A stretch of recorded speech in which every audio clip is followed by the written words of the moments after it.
আলাইকুম এভরিওয়ান, সবাই কেমন আছে? আশা করি সবাই ভালো আছে, আমিও খুব ভালো আছি। সো ওখানে আছে রাইসা, এখানে আছে জুই। একটু হ্যালো কর। Hello Raisa, hello hello. তো চলো আজকে আমরা একটা ভূতের গল্প শেয়ার করবো। তো সবকিছু শেয়ার করবো। ডেঞ্জারাস। তো তোমরা সাথে থেকে একদম স্কিপ করবে না। রাইসা চলে আসো, আমি এবার ক্যামেরাটাকে সেট করব। তো আজকে আমরা গল্প শেয়ার করবো। রাইসা ঠিক করে বস, তোকে দেখা যাচ্ছে। জুই, আমি আর রাইসা, এটা আমাদের তিনজনের সাথে ঘটনা ঘটেছিল। তো ওই বমি করে আসলো, ওর শরীরটা প্রচন্ড খারাপ। পুরো সামনে এসে ঝুঁকে দেখাই যায় না।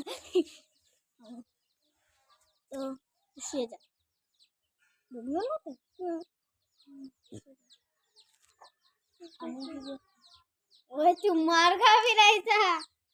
তো তো এটা আমাদের তিনজনের সাথে ঘটনা ঘটেছিল। তখন হয়নি, আমরা তখন ছিলাম প্রায় কত বছর হবে রে? 2 বছর না, ওর 5 বছর ছিল, তোর 6 ছিল। যেহেতু ওর আর আমার বয়স একই, আমরা একই সালে জন্ম হয়েছি। 6 বছর বয়সে এটা আমাদের সাথে ঘটনা ঘটেছে।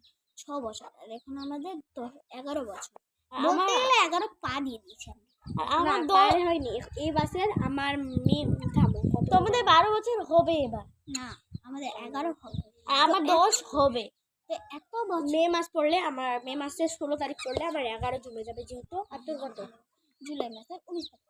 আর যখনই তোমরা জুলাই মাসের 19 তারিখে আমাকে বার্থডে উইশ করবে, আমি তোমাদেরকে মানে এতদিন পরে বলছি, তাই তোমাদেরকে একটু ভুলে যেতে পারো।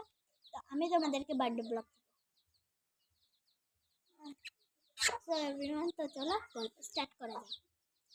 তো একদিন রাইসা, আমি আর জুই একদিন গেছিলাম আমরা একটু ঘুরতে ঘুরতে একটু বেশি দেরি হয়ে গেছিল।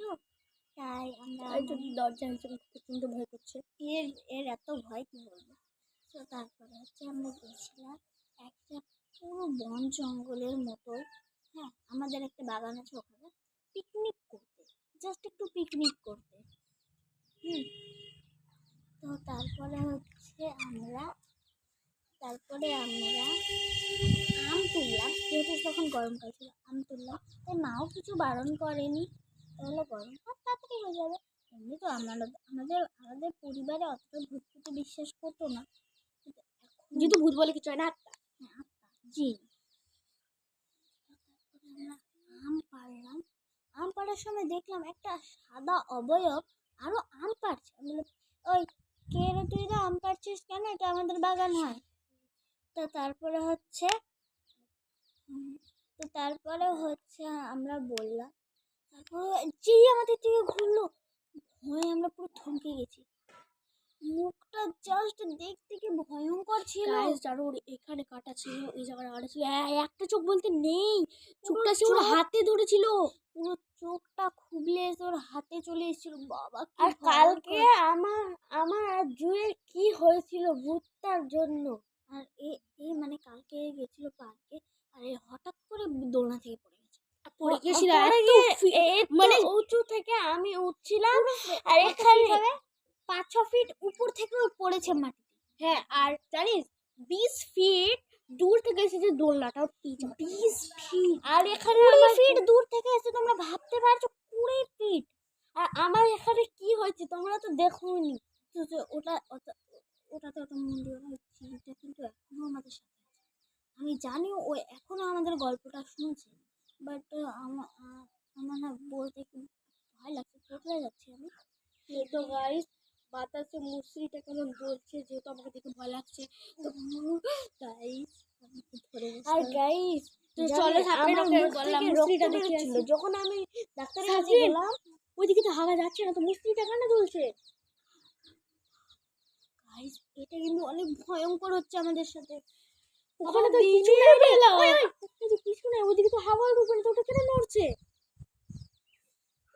আমার এখন খুব মাথাটা ব্যথা করছে। আর মুখ থেকে রক্ত বেরিয়েছিলাম, ডাক্তারের ওখানে যখন গেলাম, তো মুখে রক্ত না, এখানে মাথা থেকে এখানে গোল গোল গোল গোল করে পড়ছে। তোমরা বুঝতে পারছো এখন ফিলিংসটা আমাদের কি হচ্ছে। গাইস আমার তো লাগছে আমার হৃদয়টা বেরিয়ে না পুরানা 50 ফিট দূরে চলে যাচ্ছে। চলো গল্পটা কন্টিনিউ করা যায়। আজকে তারপরে আমরা যে ওকে দেখলাম ওখান থেকে আমরা সোজা শর্টকাট পালিয়ে গেছি। এত ভয় লেগেছিল তখন ওটাকে। তো চলো এখন আমার গল্প যেহেতু শেষ, ওই ভূতটা এখন আমাদের সাথে আছে। চলো তোমাদেরকে মুসরিটা দেখানো যাক। মুসরি না মশারি? হ্যাঁ মশারি ছিল। সো গাইস দেখো মশারিটা বিনা আলটাই দুলছে আমি, দেখতে পাচ্ছ? তো গাইস এখন আমাকে কি জোরে তুললো গাইস, ও মাই গড, বুকটা পুরো আমার ধরপড় আমার বলছি সাফরিন আমি পড়ে গেলাম। রাইসা গাইস, রাইসা পড়ে গেল। সাফরিন আমার পায়ে কত জোরে লাগলো। রাইসা আগে তুই জল আন, তাড়াতাড়ি জল আন রাইসা। গাইস দেখো পুরো অজ্ঞান হয়ে গেছে, তুই তাড়াতাড়ি সো তাড়াতাড়ি জল আন, জল আন। ওঠ ওঠ ওঠ।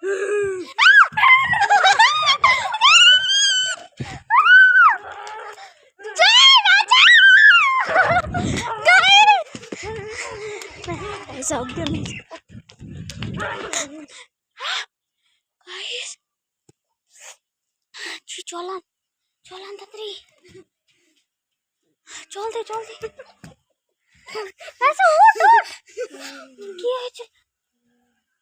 তো গাইস দেখো ওখানে এখন জুই কথা বল। গাইস আমি সো ডেঞ্জার। গাইস আমি তো রাতটা ঢুকে গেছিল।